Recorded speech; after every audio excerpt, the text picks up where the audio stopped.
wasn't born a Harvey. Steve adopted her when he got with Marjorie, his wife, but she got with him on some.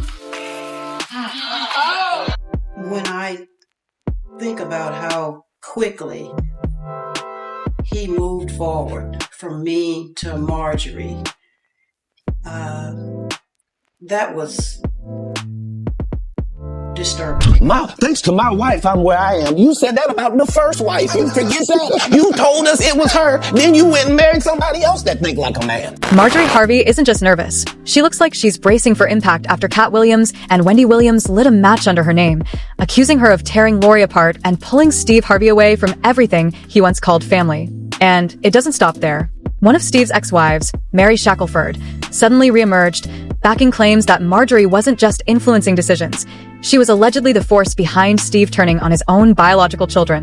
What makes this even darker? Katt and Wendy didn't just start this narrative.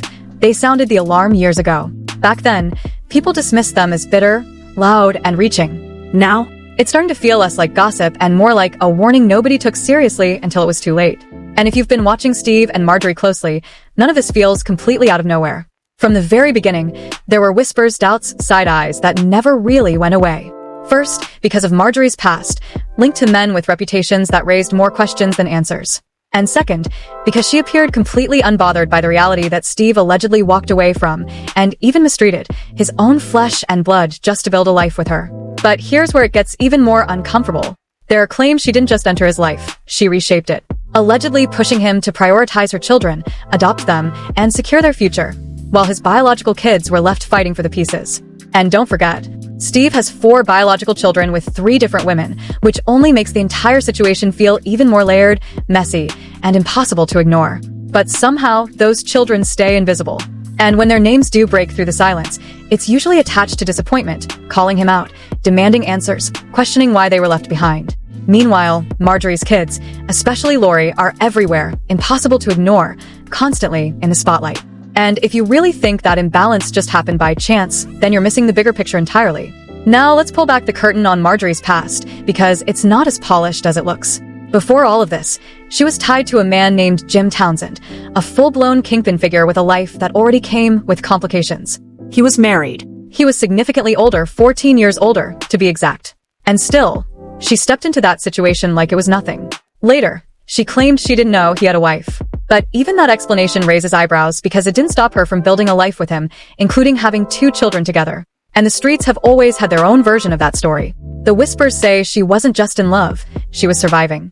That she aligned herself with Jim because he had the resources she didn't. It sounds extreme until you start seeing a pattern that becomes harder to ignore the deeper you look. Because over time, it starts to feel like one consistent theme: money first, questions later. Reputation? Optional. As long as the lifestyle was secured, everything else came second. Allegedly. But the timeline doesn't lie. Around 1991, Jim's world collapsed when he was arrested trying to move a massive shipment, 40 kilos. The kind of case that doesn't just disappear.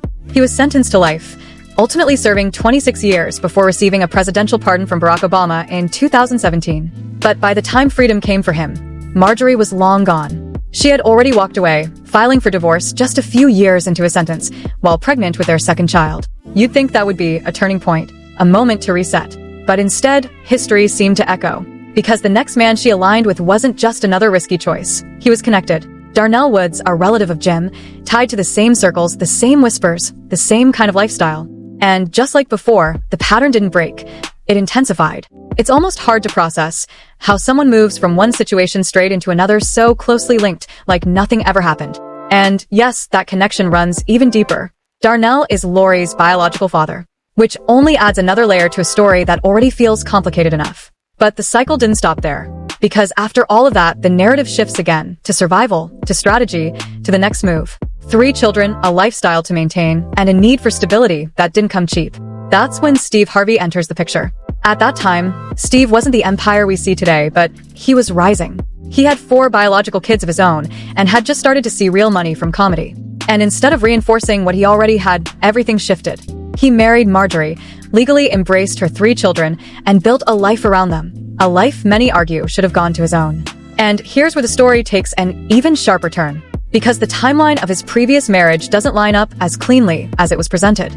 According to Mary Shackelford, the relationship didn't end before the new one began. She claims she uncovered emails, letters, evidence suggesting that Steve and Marjorie were already involved behind the scenes while he was still married. But it doesn't end there. Mary also alleges that after everything unfolded, their son Winston was turned against her, convinced to see her as the problem. And through all of this, Marjorie remained silent. No pushback, no correction, no hesitation. Because from the outside looking in, it seemed like as long as the outcome secured her position, as long as she became the centerpiece of that household, then everything else was just collateral. With all the emails and the text messages and the different things that were that I was finding out about, I thought the least that he could do, make me whole at the end of it. He left. He just left, walked out the door. Once he realized that I was going to divorce him, he walked out the door. He had a shoulder bag. He walked out. Went right to New York, to our apartment that we had there, which I never got to see, by the way, and then she joined him there. Marjorie joined him there. Never an apology. Steve never said that he was sorry. He had our housekeeper pack his belongings up and forward those belongings to New York.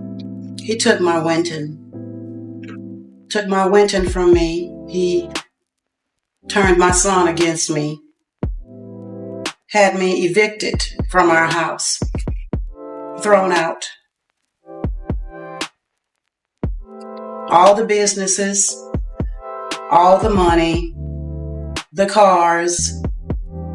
At a moment when I was down and devastated, he maneuvered everything. He maneuvered He manipulated the courts, everything. Now you'd expect, at the very least, that Steve and Marjorie would protect Winton, especially if they really convinced him his own mother was the villain. But according to Mary Shackelford, what allegedly happened behind closed doors tells a much darker story. She claims Marjorie didn't intervene, didn't step in, even as Steve Harvey allegedly went too far. So far that Winton ended up hospitalized, barely holding on. And then things escalated publicly. In a report from TMZ, Mary laid out details that shocked even people who thought they'd heard it all. She says it started with something small, a call from school claiming Winton hadn't turned in his homework. But what followed, according to Winton, was anything but small. He alleged Steve beat him with a belt, then escalated to a wooden paddle, the kind associated with harsh fraternity hazing. The police report paints a disturbing picture.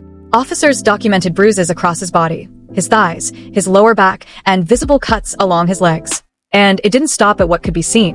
Winton reportedly told officers the pain was so severe, so overwhelming, that even basic functions became difficult for days afterward. Think about that for a second. Fighting through legal battles just to gain custody, only for it to lead to something like this. It's the kind of contradiction that doesn't just raise questions, it shatters the entire narrative. Because at that point, it stops looking like discipline and starts looking like something else entirely. Something personal, something rooted deeper than just parenting.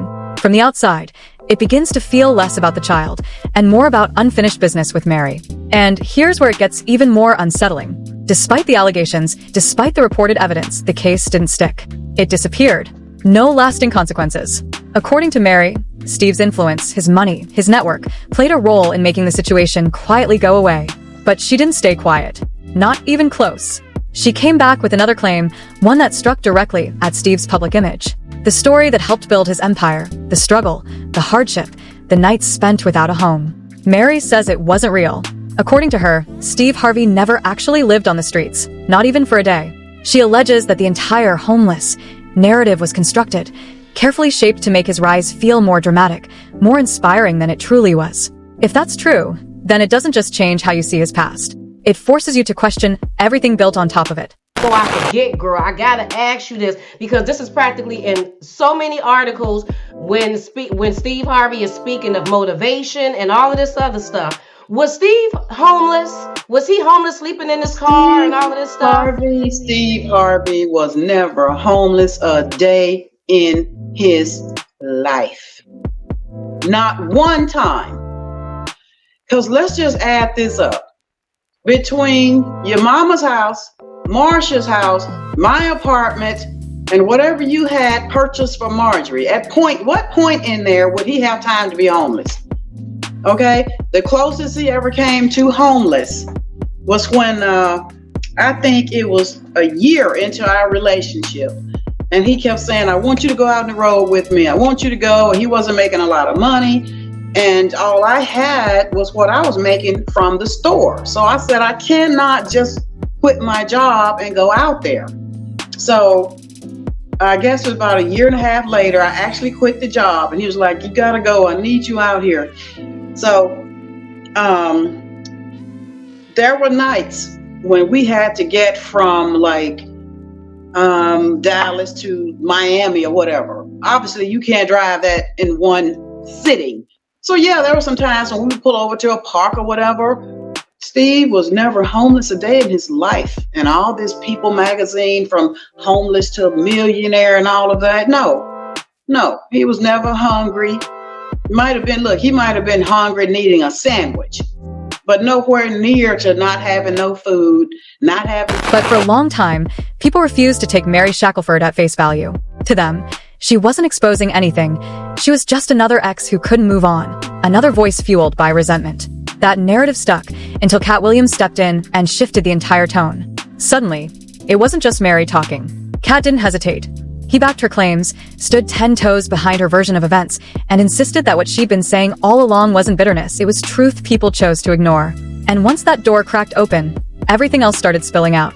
Because Katt didn't stop at defending Mary. He went straight for Steve Harvey himself, questioning the very foundation of his career. Not just his personal life, his credibility, his legacy, his place in comedy. According to Katt, Steve's success didn't come the way people think it did. He accused him of quietly building his reputation off the work of others, taking material, shaping it, and presenting it as his own. And then came one of the most uncomfortable claims yet. Katt suggested that while Bernie Mac was alive, there was tension, jealousy simmering beneath the surface. But once Bernie was gone, that's when allegedly Steve leaned in and adopted elements of his style, almost like rewriting the narrative in real time. And it didn't end there. Katt also dragged Mark Curry into the conversation, claiming Steve borrowed from his material too, another layer to an already controversial picture. At that point, this wasn't just about relationships or family drama anymore. It was about authenticity, about whether the image the public bought into was ever real to begin with. Y'all thought y'all had one over on him. You thought he was black and ugly, and you were good looking, and he couldn't make it because you did.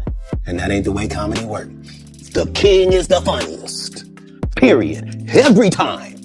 And that's why no audience member was ever swayed. It didn't matter where Bernie went. You think if Bernie went first, he wasn't the king? Get out of here. Get out of here. Get your ego out of this. You let the best be the best. And he wasn't finished either, because he went all the way in defending Mary by backing up her claims about Steve's fake homeless story. According to Katt, Steve was out here collecting $3,000 checks every other night, touring alongside Mark Curry, well before fame ever found him. That whole rags to riches narrative was apparently completely made up. A show in cash and doing 5 shows a week. They just tell the stories. The same Steve that went to go watch Mark Curry do his whole sitcom and then stole everything Mark Curry had. Now Steve got a sitcom where he the principal and he wear a suit and then he gets this high top fade, making all black men think he got the best lineup in the business, and it's a man unit. Then you ask him, why you not a movie star? I didn't want to be a movie star. This the same that hated on Bernie with this same thing. He also called Steve out for never once giving Mary her flowers for the role she played in helping him build his career from the ground up. He didn't mention her by name directly, but it didn't take much reading between the lines to figure out exactly who he was talking about and what point he was making. Thanks to my wife, I'm where I am. You said that about the first wife. You forget that? You told us it was her. Then you went and married somebody else that think like a man. Like, what are you talking about? They think they can rewrite it. And as if this wasn't enough shade for Marjorie, people also dug up receipts of Wendy Williams also dragging Marjorie for the way Lori turned out. As y'all know, Lori has been in and out of very public relationships since she was in college. And according to Wendy, Marjorie taught her this. She said Marjorie could have done a better job making sure Lori didn't turn out like this. Instead, she allegedly just allowed her to do whatever she wanted.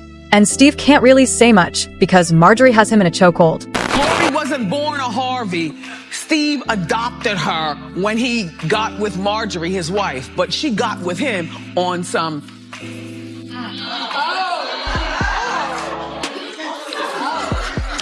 All I'm saying is, Steve, I hope you and Marjorie are very proud of your daughter. At 23 years old, being with a man with so many children and running around, and she dated Puffy and Puffy's son, allegedly. If this was my daughter at 23, I would break her neck, crack her skull, and throw her down the steps. That's all. And you're not the boss of your kids when they're 23 years old, but you could have implemented a certain type of way. Like all this right here, this is treasure, Lori. And just like clockwork, the internet had a lot to say. Some voices didn't hold back, echoing claims that Steve Harvey walked away from his first family the moment success hit, leaving his wife and children behind, allegedly cheating on Mary Shackelford with Marjorie before making it official.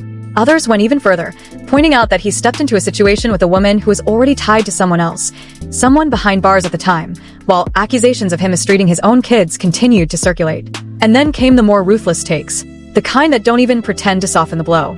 People openly suggesting Marjorie played the long game, securing the lifestyle, locking in the bag, and doing whatever it took to maintain that position.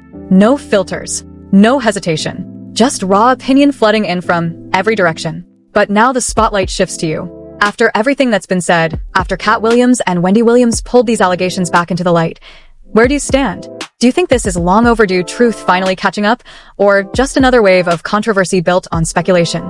And what about Marjorie? Was this all strategic from the beginning, or is that narrative being pushed too far? Drop your perspective below, because this conversation is far from over. And if you think this situation is intense, wait until you see what unfolds next. Tap in and watch the next video, because it only gets deeper from here.